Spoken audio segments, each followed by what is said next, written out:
Hello बच्चों, तो कैसे हो आप सब लोग। अपना चैप्टर चल रहा है sexual reproduction in flowering plant का, और इसके अंदर हम टॉपिक पढ़ रहे हैं पॉलिनेशन। लास्ट लेक्चर तक हमने पढ़ा है एबायोटिक एजेंट्स। पहले पढ़ा था विंड पॉलिनेशन, फिर पढ़ा था वाटर पॉलिनेशन। आज हम पढ़ेंगे बायोटिक एजेंट्स के बारे में। हमने जब एबायोटिक एजेंट्स की बात करी थी तो कहा था कि दो होते हैं, एक होता है वाटर, एक होता है विंड, और दोनों को कंपेयर करें तो ज्यादा कॉमन होता है विंड पॉलिनेशन। तो आज का टॉपिक स्टार्ट करते हैं। उससे पहले आप चैनल सब्सक्राइब करिए, अपने फ्रेंड्स के साथ शेयर करिए। और अब देखते हैं biotic agents. Very first of all, यदि हम ये कंपेयर करें कि ज्यादातर प्लांट्स में बायोटिक एजेंट से पॉलिनेशन होता है या एबायोटिक से होता है, तो आंसर आएगा बायोटिक। इसका मतलब ये हुआ कि बायोटिक एजेंट्स जो हैं वो ज्यादा कॉमन है। Biotic pollination is more common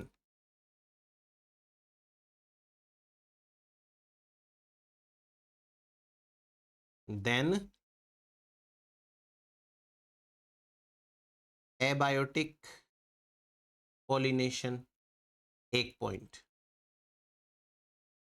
इसका मतलब एनिमल्स से पॉलिनेशन होना ज्यादा कॉमन होता है। अब जब अपन एनिमल्स की बात करें तो एनिमल्स तो बहुत सारे होते हैं। एनिमल्स के अंदर आप देखो, इंसेक्ट्स हैं, बर्ड्स हैं, बैट्स हैं, उसके अलावा भी बहुत सारे स्नेल्स हैं।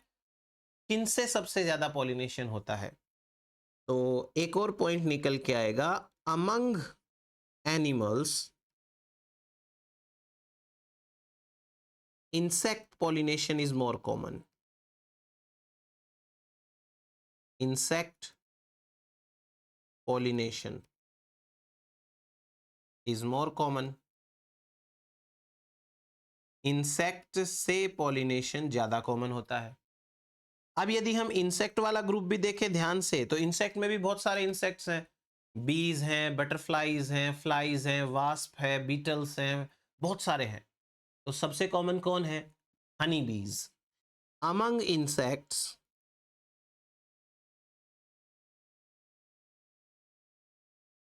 B pollination is more common. तो ये तीन बातें अपनी ऐसी की ऐसी याद रखनी है, ठीक है। बायोटिक एबायोटिक का कंपैरिजन करें तो बायोटिक, एनिमल्स का कंपैरिजन करें तो इंसेक्ट्स, इंसेक्ट्स का कंपैरिजन करें तो हनी बीज। ये हुआ अपने पास में एक जनरल चीजें। अब अपन देखते हैं कौन कौन से ऐसे इंसेक्ट, कौन कौन से एनिमल्स हैं जो यूजुअली पॉलिनेशन करते हैं। हम बात कर रहे हैं कॉमन एनिमल पॉलिनेटर्स की। पॉलिनेटर्स, तो देखो सबसे पहले अपन बात करते हैं इंसेक्ट ग्रुप की। अब आपको इंसेक्ट ग्रुप में कितने इंसेक्ट्स याद हैं, सारे लिख दो। जैसे हनी बी हो गया,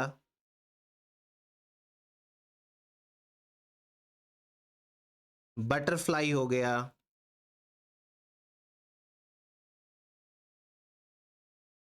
इसके अलावा नॉर्मल फ्लाईज हो गई,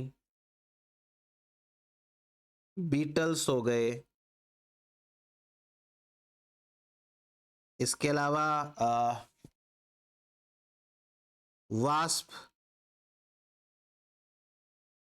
हो जाएगा। फिर उसके बाद में और देखेंगे तो मोथ होते हैं कुछ इंसेक्ट्स, एंट्स होती हैं। ये सारे के सारे इंसेक्ट्स हैं कॉमन। फिर यदि अपन बर्ड्स की बात करें तो बर्ड्स के अंदर आपको दो याद रखने हैं नाम। पहला नाम है सनबर्ड का, और दूसरा नाम है हमिंग बर्ड का।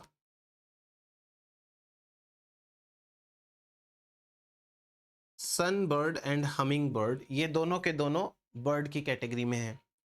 यदि हम लार्ज एनिमल्स की बात करें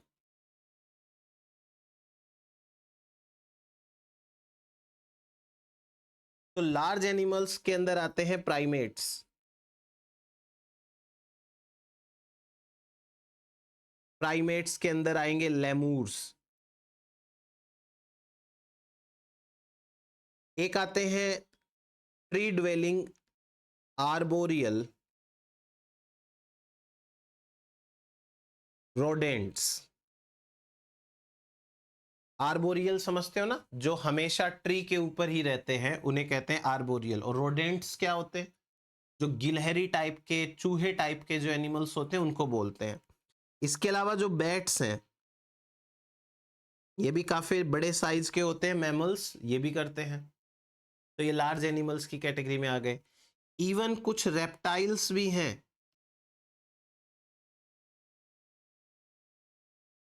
रेप्टाइल्स, जिसके अंदर एक है गिको लिजार्ड, गिको लिजार्ड, एक है गार्डन लिजार्ड। तो ये सारे के सारे एनिमल्स हैं जो कि पॉलिनेशन में कॉमनली काम कर रहे हैं, रोल प्ले कर रहे हैं। तो अब ना आपको इन पॉलिनेटर्स के बारे में एक चीज समझनी है। यहां पर जो प्लांट है और जो बायोटिक पॉलिनेटर है, दोनों के दोनों लिविंग है, और लिविंग ऑर्गेनिजम्स को अपनी रिक्वायरमेंट्स पूरी करनी होती हैं। उनको फूड चाहिए, उनको रिप्रोडक्शन के लिए सेफ स्पेस चाहिए होता है। तो जो यहाँ पर ये पॉलिनेटर्स हैं, इनको प्लांट से कुछ चाहिएगा, बदले में प्लांट तो पॉलिनेशन करवा ही रहा है। तो देखो क्या होता है, नेचर के अंदर इवोल्यूशन के दौरान ऐसी स्पीसीज जो कि लंबे समय तक एक दूसरे के साथ बनी रहती हैं, वो दोनों स्पीसीज एक दूसरे के अकॉर्डिंग चेंज होती है। इस प्रोसेस को कहते हैं को एवोल्यूशन। एक टर्म आता है को एवोल्यूशन। को एवोल्यूशन का मतलब होता है evolve due to each other, एक दूसरे के कारण इवॉल्व होना। जैसे कहां कहां पर होता है को evolution? For example plant pollinator, plant pollinator, जैसे कि प्रे प्रीडेटर, प्रे प्रीडेटर, जैसे कि होस्ट पैरासाइट, एक होस्ट है एक पैरासाइट है, जैसे कि म्यूचुअलिज्म सिम्बायोसिस जहां पर होती है। ये ऐसे एग्जाम्पल्स हैं जहां पर एक दूसरे के कारण चेंजेस आते हैं। तो एनसीईआरटी की एक लाइन है, उसको याद रखना है अपने को। इसमें क्या लिखना है? एनिमल पॉलिनेटेड फ्लावर्स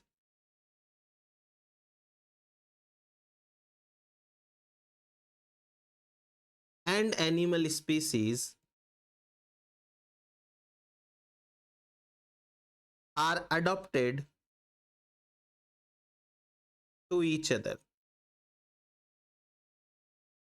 किसी ना किसी तरीके से एक दूसरे से अडप्ट रहती हैं ये। जैसे कि एनिमल को खाने के लिए नेक्टर चाहिए, तो प्लांट कहेगा मैं नेक्टर बना दूंगा। प्लांट कहेगा मेरे फ्लावर्स तो रात को ओपन होते हैं, तो एनिमल कहेगा मैं रात को एक्टिव हो जाऊंगा। दोनों को ही एक दूसरे के अकॉर्डिंग चेंज होना पड़ेगा। जिस समय प्लांट का रिप्रोडक्शन का टाइम आ रहा है, उसी समय कुछ इंसेक्ट का भी रिप्रोडक्शन का टाइम आता है, तो वो अपने अंडे फ्लावर्स में देते हैं, तो दोनों का रिप्रोडक्शन टाइम मैच हो गया। तो ये अडप्टेशन होती है दोनों में। अब अपन पढ़ते हैं एक एग्जाम्पल इंसेक्ट पॉलिनेशन का। इंसेक्ट पॉलिनेशन, और इंसेक्ट पॉलिनेशन का दूसरा नाम है एंटोमोफिली। Entomophily, insect pollination. अब देखते हैं इंसेक्ट पॉलिनेशन जो है वो किस तरीके से होता है, क्या इसके अंदर अपने को करना है। Insect pollination is more common amongst animals, और इंसेक्ट में भी हनी बीज हैं उनसे। अपन सीधे आते हैं करेक्टर्स ऑफ फ्लावर्स पे।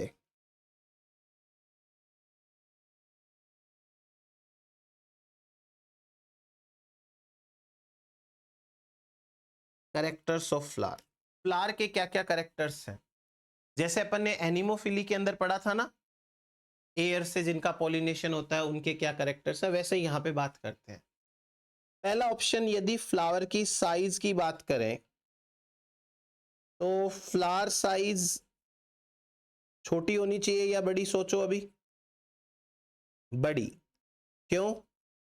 क्योंकि इस बार जो इंसेक्ट है उसको खाने के लिए फूड चाहिएगा, तो बड़े साइज का फ्लावर होगा तो वो प्रॉपर फूड प्रोवाइड कराएगा। इंसेक्ट को बैठने के लिए थोड़ा स्पेस भी चाहिएगा, तो बड़ा फ्लावर होगा तो इंसेक्ट को बैठने का स्पेस भी मिलेगा, इसलिए फ्लावर की साइज है वो बड़ी होनी चाहिए।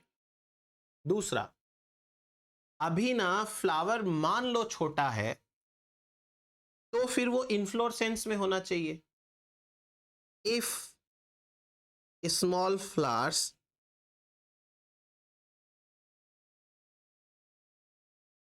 तो should be present in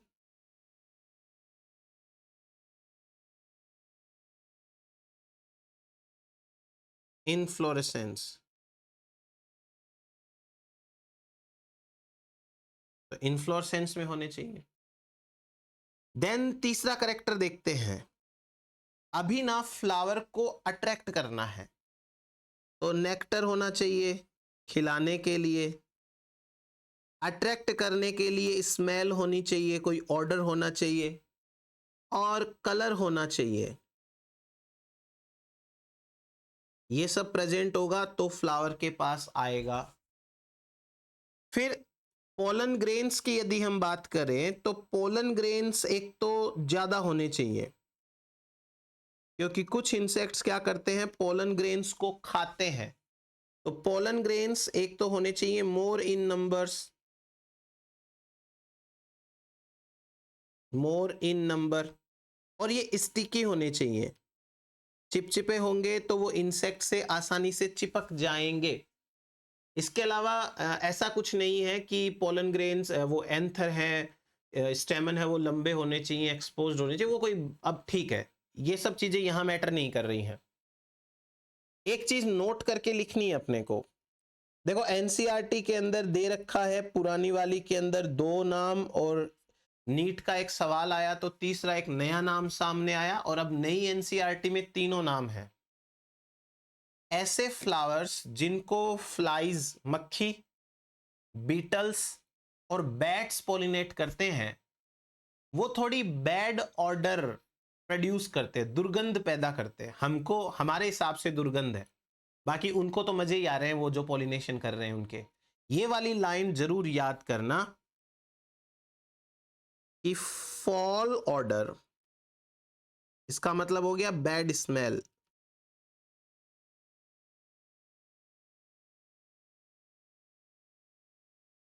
produced by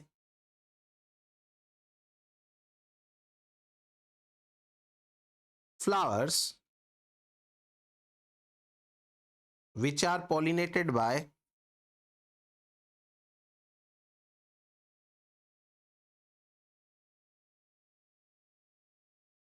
NCERT में पहले दे रखा था फ्लाइज एंड बीटल्स, और अभी एनसीईआरटी के अंदर बैट्स भी ऐड हो गया, क्योंकि नीट ने एक सवाल पूछा था, तो आपको ये तीनों के ही नाम याद रखने हैं।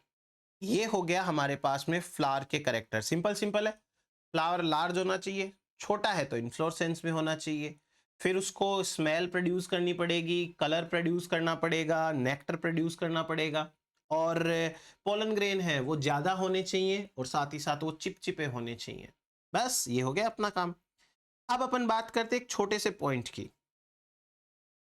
अगर कोई भी पॉलिनेटर है, उसे फ्लावर के पास जाना है तो उसे कुछ मिलना चाहिए बदले में, वरना वो फ्लावर के पास नहीं जाएगा।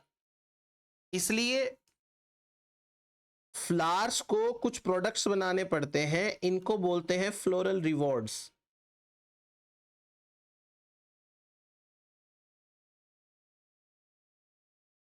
फ्लोरल रिवॉर्ड्स क्या होते हैं? फ्लोरल रिवॉर्ड्स ऐसे प्रोडक्ट्स होते हैं, products of flower which are used by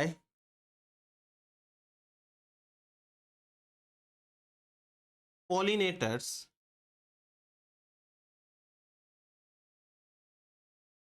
in order to ensure pollination. Pollination करने के पर्पज से पॉलन जो पॉलिनेटर्स हैं वो यूज करते हैं कुछ प्रोडक्ट्स का।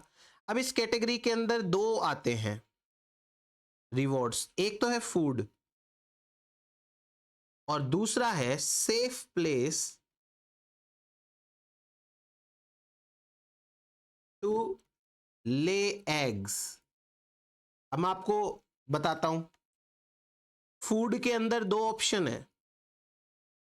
पहला ऑप्शन, कुछ प्लांट्स का नेक्टर एज फूड कंज्यूम किया जाता है, और दूसरा ऑप्शन है कुछ प्लांट के पोलन ग्रेन्स भी एज फूड खाए जाते हैं। पोलन ग्रेन ही खाएंगे और पोलन ग्रेन ही पॉलिनेशन करेंगे। अब safe place to lay eggs, इसका मतलब देखो अपन समझते हैं, एक एग्जाम्पल से समझाता हूं आपको मैं। एक प्लांट है युक्का प्लांट,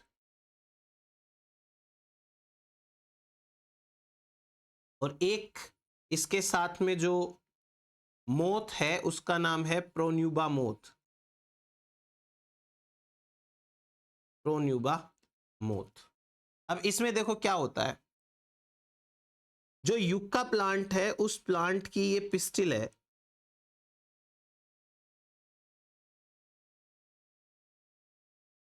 और ये ओवेरी है, और इस ओवरी के अंदर बहुत सारे ओव्यूल्स हैं, बहुत सारे ओव्यूल्स हैं।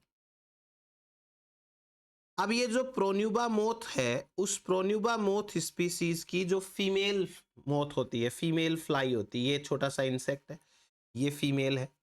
ये फीमेल क्या करती है, ये आती है ओवेरियन लोक्यूल के अंदर और यहां पर आकर के अपने अंडे देती है। These are the eggs of female. ये प्रोन्यूबा मोथ है, उसके एग्स होते हैं। करेक्ट है। अब इस केस में आप देखो, एक सिंपल चीज समझते हैं अपन।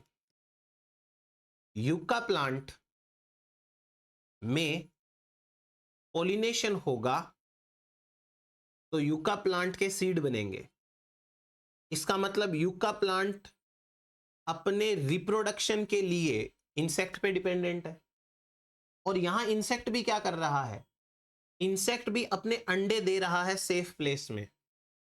तो इसका मतलब इंसेक्ट भी रिप्रोडक्शन के लिए इस पे डिपेंडेंट है। इंसेक्ट को फूड वूड कुछ नहीं चाहिए यहां से, ये अपने अंडे अपनी सुरक्षित जगह देना चाहता है।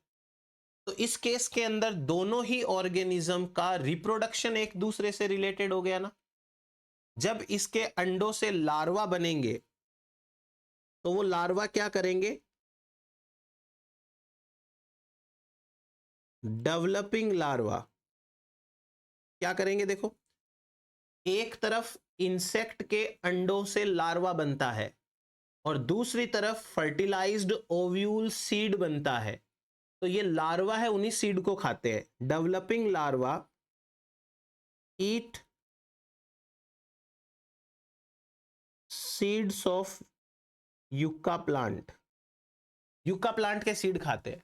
अब ऐसे मत सोचना है कि फिर सीड कम पड़ गए, तो बहुत सारे सीड होते हैं, बहुत सारे, तो कम नहीं पड़ते हैं ये। अब इसमें आपको एक चीज नोट डाल के लिखनी है, वो समझ लो। इस केस में दोनों के दोनों organisms, both moth and plant,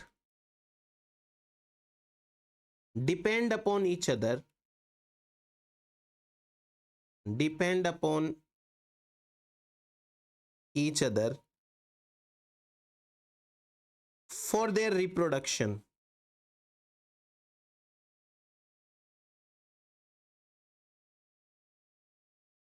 दोनों के दोनों अपने रिप्रोडक्शन के लिए एक दूसरे पे डिपेंडेंट है,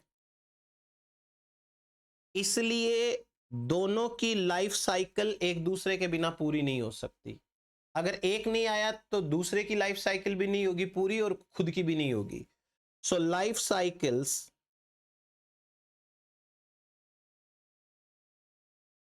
of both cannot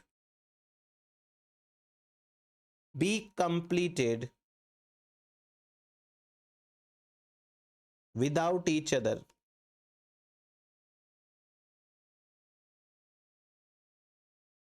एक दूसरे के बिना एक दूसरे की लाइफ साइकिल है वो पूरी नहीं हो सकती। तो ये किसका एग्जाम्पल हो गया? Safe place to lay eggs का एग्जाम्पल हो गया। अंडे देने के लिए जो सुरक्षित स्थान चाहिए उसका। एक और एग्जाम्पल समझते हैं इसी कैटेगरी का। एक एग्जाम्पल और है जिसके अंदर एक प्लांट है एमोर्फोफेलस।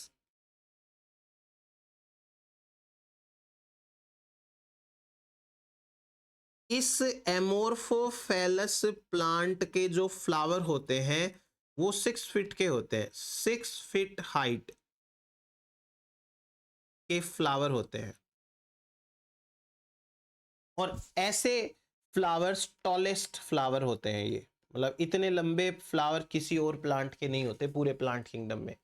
और ये फ्लावर्स भी है ना यूज्ड बाय सम इंसेक्ट्स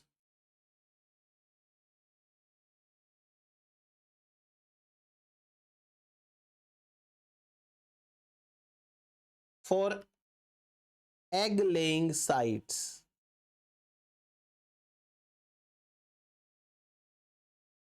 अंडे देने के लिए जो सुरक्षित स्थान होता है उसके हिसाब से